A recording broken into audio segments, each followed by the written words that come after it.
Hi అండి అందరికీ. అందరూ ఎలా ఉన్నారండి? బాగున్నారా? నేను బాగున్నాను. మీరందరూ కూడా ఆనందంగా, ఆరోగ్యంగా, హ్యాపీగా ఉండాలని మనస్ఫూర్తిగా కోరుకుంటూ welcome back to our channel SSV హర్విల్లు. ఈరోజు మన వీడియోలో సంకటహార చతుర్దశి పూజ ఎలా చేసుకోవాలి, ముడుపు ఎలా కట్టుకోవాలి, పూజ చేసుకోవడానికి ఎటువంటి అక్షంతలు కావాలి, ఎటువంటి పుష్పాలు కావాలి, పత్రికలు ఏం కావాలి అనేది మీతో షేర్ చేసుకోబోతున్నానండి.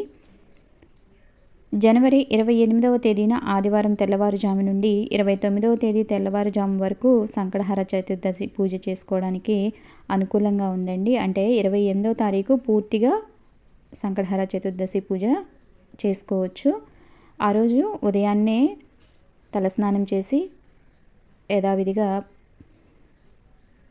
దీపారాధన చేసుకుంటాం కదా ఉదయం, అలాగే దీపారాధన పంచోపచారాలతో చేసుకొని ఆ రోజు ఉదయం అంతా కూడా సాయంత్రం వరకు ఉపవాసం ఉండి సాయంత్రం ప్రదోషకాలంలో ముడుపు కట్టుకోవాలండి.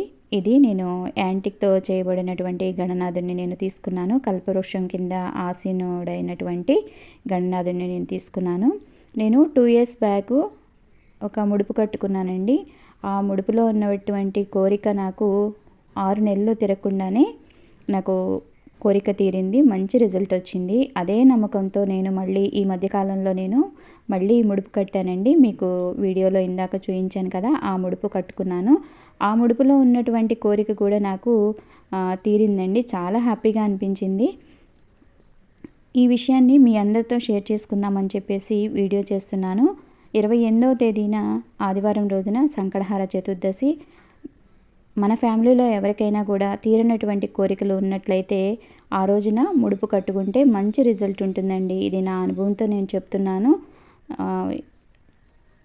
మనకి ఎటువంటి విఘ్నాలు ఉన్నా కూడా గణపతి విఘ్నాలన్నింటినీ కూడా తొలగించేసి మంచి రిజల్ట్ని అయితే మనకి చూపిస్తాడండి. ఇదైతే 100% డ్యామ్ షూర్గా చెప్తున్నాను. ఇంకా స్వామికి ఇలా పూజ చేసుకోవాలండి.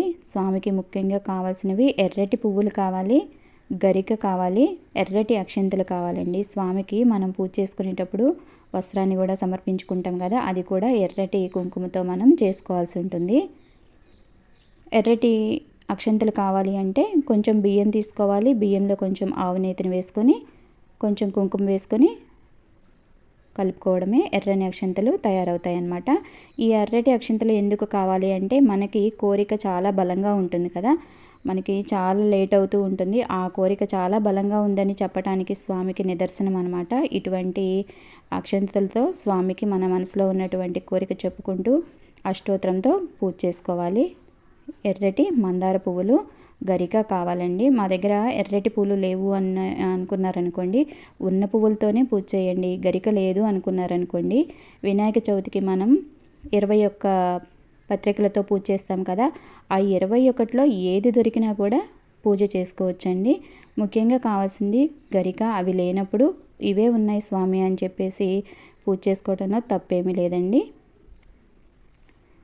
స్వామికి ఇలా అష్టోత్తరం చెప్పుకుంటూ, గణపతి అష్టోత్తరం ఉంటుంది కదా, ఒక్కొక్క అష్టోత్తరానికి స్వామికి పువ్వుని సమర్పించుకుంటూ, గరికను సమర్పించుకుంటూ, అక్షంతలు సమర్పించుకుంటూ మన మనసులో ఉన్నటువంటి కోరికను స్వామికి చెప్పుకోవాలి.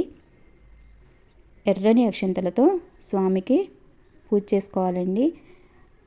మనలో ఎప్పటి నుంచో ఉన్న కోరికలు ఉంటాయండి, అవి చాలా రోజుల నుంచి తీరకుండా ఉంటాయి. ఇలా ముడుపు కట్టుకుని చేసుకున్నట్లయితే త్వరగా ఆ కోరికలు నెరవేరే అవకాశం ఉంటుంది. నేను 2 సార్లు అనుభవించాను కాబట్టి మీతో చెప్తున్నాను. ఇప్పుడు మీకు ముడుపు కట్టుకునే విధానాన్ని చూపిస్తానండి. ఒక ఎర్రటి బ్లౌజ్ పీస్ తీసుకోండి. దానిలో మనకి గుప్పిడికి ఎన్ని వస్తాయో అన్ని గుప్పిళ్ళు, 3 గుప్పిళ్ళు బియ్యం తీసుకోండి. ఆ బియ్యంలో 5 వక్కలు వేసుకోండి. తర్వాత రూపాయి నాణ్యాలు 2 వేసుకోండి.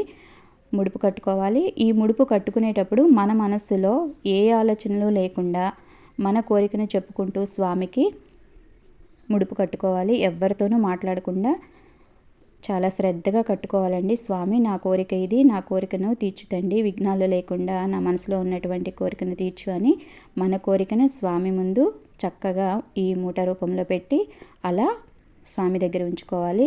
మీకు ఎగ్జాంపుల్కి అలా మూట కట్టి చూపించానండి. ఇప్పుడు నేను పెట్టే ముడుపు నా కోరిక తీరినటువంటి ముడుపు. నా కోరిక తీరింది కాబట్టి ఈ ముడుపులో ఉన్నటువంటి బియ్యాన్ని సంకటహార చతుర్దశి రోజు తీసి పాయసం కానీ కుడుములు కానీ వంటరాళ్ళు కానీ చేసి స్వామివారికి నివేదన చేసి నేను నలుగురికి పంచిపెట్టుకుంటాను. ఇలా ముడుపు కట్టుకున్న తర్వాత ముడుపుకు కూడా పసుపు కుంకుమ అక్షంతలు పువ్వులతో పూజ చేసుకుని ధూపాన్ని అయితే చూయించాలి. వీడియోని లైక్ చేయండి, షేర్ చేయండి, మన ఛానల్ని సబ్స్క్రైబ్ చేయండి. ఇలా కొబ్బరికాయను అయితే కొట్టుకోవాలండి.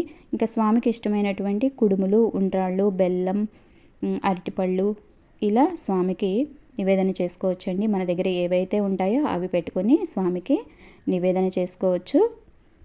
ఇక స్వామికి మంగళహారతి ఇవ్వాలి. తర్వాత సంకటనాశక గణేష స్తోత్రం అని వస్తుందండి, మన ఫోన్లో సెర్చ్లో వచ్చేస్తుంది మీకు. అది చక్కగా మనస్ఫూర్తిగా గానం చేస్తూ స్వామి దగ్గర కూర్చుని ప్రశాంతంగా చదువుకోండి. 3 సార్లు చదువుకోండి. చాలా బాగుంటుంది స్తోత్రము. చదువుకుంటే చాలా మంచి రిజల్ట్ ఉంటుంది.